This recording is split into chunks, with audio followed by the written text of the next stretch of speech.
बचपन तो ऐसा था कि एक ही धुन थी मुझे सिर्फ गाने की, और मुझे एक दिन प्लेबैक सिंगर बनना है, यही मैं सोचा करता था।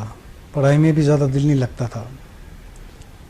तो अक्सर ऐसा होता था क्लासेस में भी, जो हमारे ड्रिल मास्टर होते थे उनको पता चला मैं गाता हूँ, तो वो बजाय हमको एक्सरसाइज करने के मुझे बिठा के गाना सुनते थे।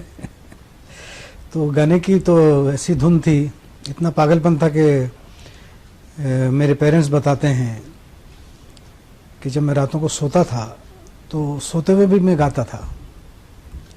तो इतनी दीवानगी थी गाने की। तो मेरे वालिद साहब ने सोचा कि इसको क्यों ना म्यूज़िक सिखाया जाए बाकायदा। तो वो चाहते थे कि मैं म्यूज़िक डायरेक्टर बनूं।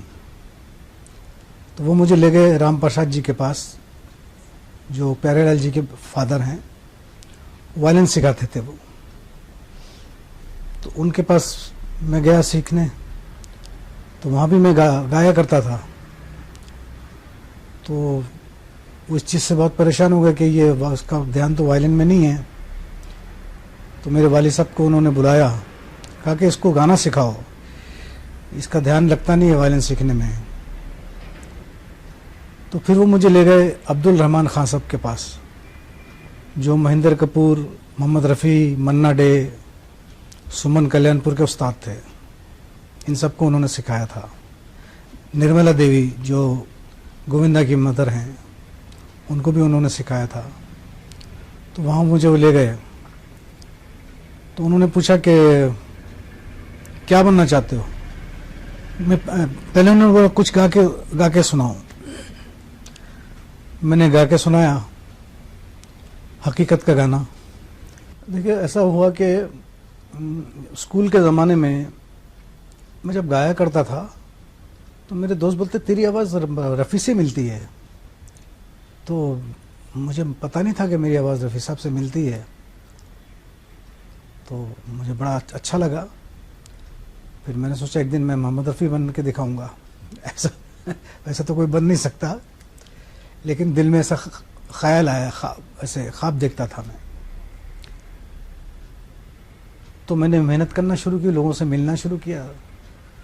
तो कोई मिलने को तैयार नहीं, क्योंकि उस ज़माने में रफ़ी साहब खुद थे, महेंद्र कपूर, मुकेश, मन्ना डे, किशोर कुमार, इन सब के होते हुए मुझे चांस मिलना तो मुश्किल ही था ना। मेरा एक गाना रिकॉर्ड हुआ था, फिल्म थी मेरे गरीब नवाज। तो वो फिल्म मुस्लिम सब्जेक्ट की पिक्चर थी। तो उसमें मैंने गज़ल गाई थी। तो ये गाना जब रिकॉर्ड हुआ तो वो रिकॉर्डिस्ट तो बहुत खुश हुए। उनका नाम था शर्मा जी, बॉम्बे लैब के। तो बड़ा उन्होंने अप्रिशिएट किया, क्योंकि रफ़ी साहब के फ़ौरन बाद मैंने गाया था ये गाना, ये गज़ल। तो रफ़ी साहब एक दिन बोलने लगे अपने साले से पूछ के कि ज़हीर ये गाना मैंने कब गाया। वो गाना कहीं चल रहा था, तो वो उनको साहब बोलता था, उनका साला था वो ज़हीर। तो साहब आपने नहीं, एक नया लड़का आया अनवर, उसने गाया है। बोले बहुत सुर में गा रहा है, मेरी तारीफ़ की मतलब। और किशोर कुमार तो ये कहते थे कि ये लड़का बिल्कुल मेहंदी हसन की तरह गाता है। तो अलग अलग कमेंट्स आए मुझे, तो मुझे अच्छा लगा, लेकिन काम नहीं मिल रहा। तो काम देने वाला एक ही आदमी था, जिसका नाम था महमूद कॉमेडियन। उनके पास मैं गया, तो उनको मैंने अपना गाना सुनाया जो मेरा रिकॉर्डेड था फिल्म का। तो बोले तेरी आवाज़ और रफ़ी भाई से मिलती जुलती तो है, लेकिन अच्छी है, अच्छी आवाज़ है। मैं तो इस जनता हवलदार में गाने गवाऊँगा। अभी तो मैं एक फिल्म बना रहा हूँ, वो उसके बाद। तो मैंने कहा ठीक है। तो उनके साथ आना जाना मेरा काफ़ी रहा, क्योंकि वो काफ़ी इंटरेस्टिंग आदमी थे, हंसाते बहुत थे। तो उनके साथ काफ़ी वक्त मेरा गुजरा। तो फिर एक दिन ऐसा आया, बारिश थी, तो उन्होंने बताया कि तेरा गाना कल रिकॉर्ड होने वाला है। कल मतलब 2-4 दिन में, अब तुझे रिहर्सल करनी है। मैंने कहा ठीक है। हम लोग राजेश रोशन के यहाँ गए, म्यूजिक डायरेक्टर, क्योंकि उसका म्यूजिक उन्होंने दिया है, जनता हवलदार का।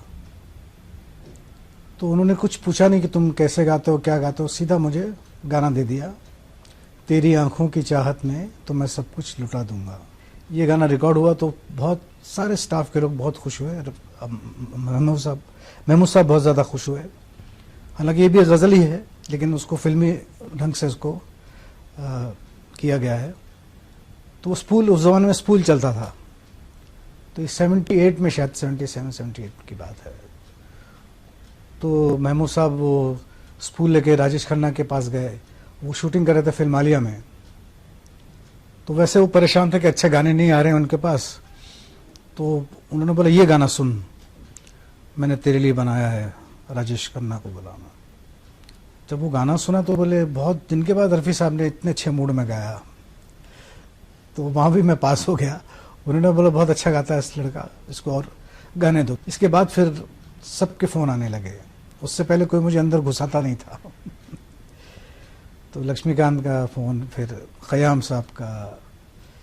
तो ख़याम साहब की एक फ़िल्म थी नूरी, उसमें एक गाना था, सूफ़ी गाना था। तकरीबन सभी के लिए गाया, राजेश खन्ना के लिए, अमिताभ के लिए, दिलीप साहब के लिए।